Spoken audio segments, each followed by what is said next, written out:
Hello everyone, so my name is Hari Putri Gantoro. Please just call me Dirga. I happen to be also a Chevening scholar here in the UK in the University of Glasgow in Scotland. I'm taking LLM in Human Rights program basically. And yeah, in this video I would like to share my experience, to share my tips about how I could secure a Chevening scholarship back then. And hopefully this insight I will give it to you.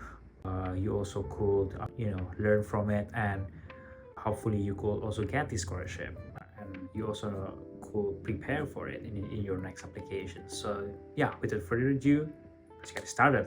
So as a bit of background, Chevening Scholarship is a fully funded scholarship provided by the British government through the Foreign Commonwealth Development Office, or the FCDO, which is the equal of Ministry of Foreign Affairs in many countries, to fund many young generations that potentially have its leadership capacity to lead their country in the future, basically.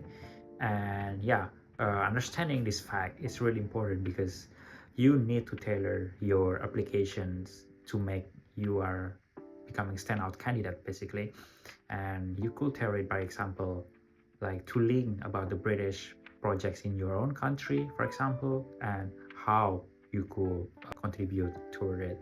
I think this is really important, need to be understand before you are writing your essay, basically.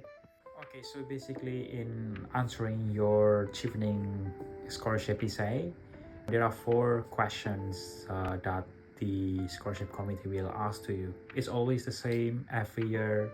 The format is never changed. And yeah, the first question is about leadership, how you leader, how you could, utilize your leadership to make a positive change. The second question is about networking. The third question is about studying in the UK. And lastly, the fourth question is about a career plan. Yeah, so I will give you a detailed insight and tips how I managed to answer these questions. So, all right, first question is about leadership. So I remember the tips that I could give it to you in this question is like you have to think about your life experience, one of your life-changing experience when you lead something. It doesn't have to be like important things, but like maybe from a small scale you lead, for example, your group study, for example, or your what is it, like in your neighborhood you lead something about it. As long as it have a positive change, you could mention it in your essay. Okay, so for me, when I am answering this question, I was telling the scholarship committee that back then I was a corporate lawyer in Indonesia, in the capital city of Jakarta, and I'm trying to balance between my responsibility of my surveying, assisting the client to enter the Indonesian market, but at the same time adhere to the regulation of manpower law in Indonesia to ensure the worker rights are important, and to be comply with my clients, for example. And I remember also I'm switching career from becoming corporate lawyer in Jakarta, because at that time I was assisting one of the nickel mining company in the eastern of Indonesia, and my client company was like causing air pollution, affecting the local indigenous community. So I feel like law could be used. Well, it's like two sides of the coins, basically. You could use it for the greater goods, or you could also serve the powerful and further marginalize the people. So I don't want my legal background, my legal skill to be utilized for that kind of activity. So that's why I'm switch career to becoming a research assistant at my university, a researcher basically in academics, in the legal academics. So yeah, in this capacity also I lead some of my teams in the researcher teams, like conducting research about the Indonesian environmental regulations, about assisting a company of its sustainability plan, for example. And yeah, see, based on my leadership quality, I could showcasing my leaderships and how it could contribute to the positive outcomes, basically. So yeah, that's what I remember about my leadership essay in my applications. All right, we reached the second question, which is networking, right? And yeah, what can I give you also the networking based on my application is that same doesn't have to be like you have to network with some powerful person in your country. No, Chevening doesn't want that. Chevening want you to be authentic as a person. So basically, like as long as you could showcasing your how you network with someone, with some group for example, and like how it could make positive outcomes, then you could mention it. Basically in this essay, I remember I'm answering how in my capacity of a research assistant at my university I could foster collaboration with Indonesian university, which is my university, and also the European university, foster the collaboration, foster the research project together. And the impact is that we are in Indonesia university could learn about the best practice in Europe. Also in Europe, European university could also learn best practice from us. And I also remember in university I organized the International Conference on Disability Right, or ICDR, and my university was like partnering with the Australian university, and together we were like to increase awareness about the disability rights between Indonesia and Australia basically. So yeah, on the event I helped one of the participants, which is Australia NGO, to connect with my hometown local disability organization. And from that, this kind of collaboration is manifesting into the programs to help assisting many children with disability in my city, with the help of our Australian partners. So yeah, see, I could here also show how my networking skill could resulted in the positive outcome. And don't also need to forget, you need also to mention about how you could contribute to the Chevening Alumni Association. So if you know, Chevening have its massive vast alumni organizations in various countries, right?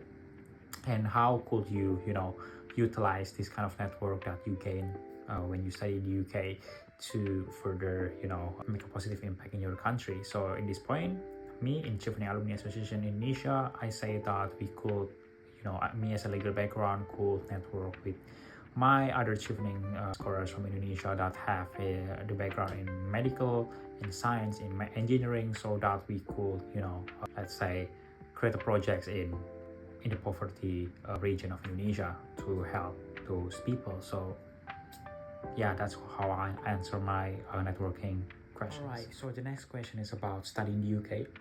So basically in the study in the UK, you need to showcasing UK as a country with excellence in your background. Not background, but like in your study program, sorry. Like for example, me, I'm studying human rights, right?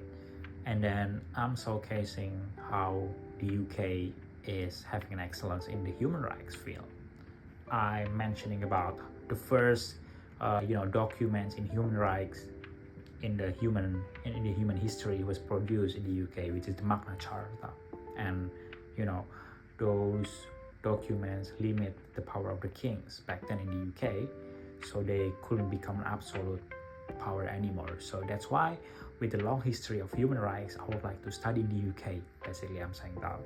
And I also you need also to mentioning about the university that you choose in the UK, and how it could relate with your background, with your subject that you will study into. For example, me, I'm choosing University of Glasgow. Why? Because like Glasgow have the Center for Human Rights Studies, which is like closely related to the Scottish Human Rights Commissions. So that's why I would like to during my study I would like to contribute to this research center, conducting research about how Scottish human rights system could be also implemented in Indonesia, and we could also learn its best practice basically.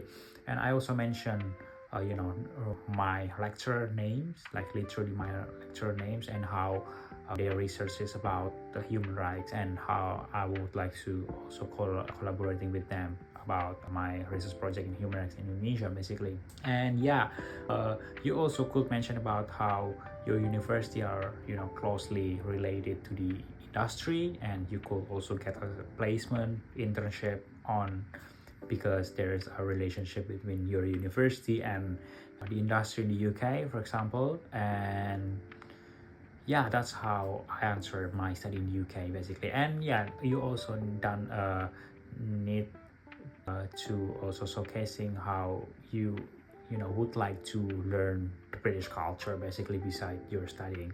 Chevening, like, it's colored not just only study all the time, but like you also need to explore UK traveling.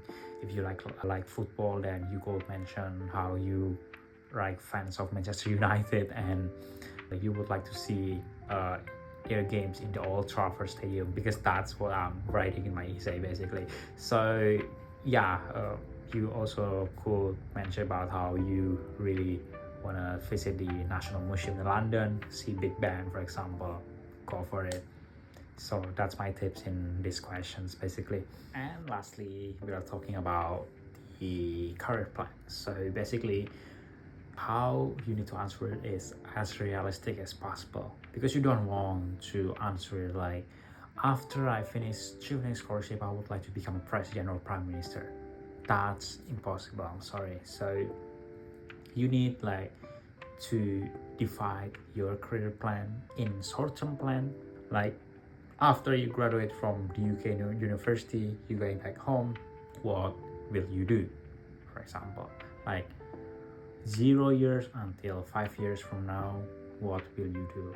And afterward, the long-term plan basically. So 5+ years, what your aspirations that you will do basically.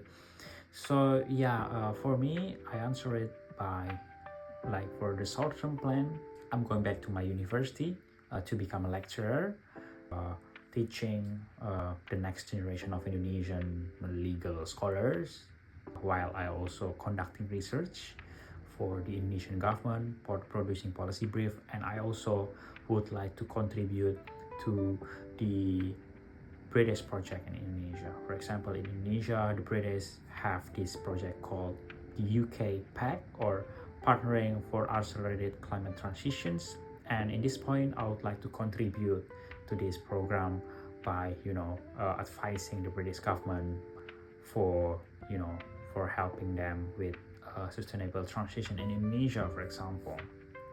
And in the long term, I say that I would like to become an expert in the human rights law and in the in the climate change law basically.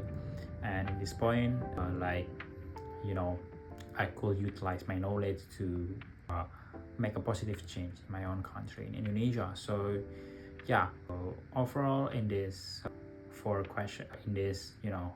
last questions, you need to divide your plan into short-term ones and long-term ones, be as realistic as possible, and to connect with the British projects in your country. Oh yeah guys, so basically that's it. That's the 4 question of the Chevening scholarship application that I could share with you, that hopefully this insight and all of this I'm saying to you will be beneficial for your next application. So yeah, good luck. And I know it's not easy, but you just have to believe in yourself.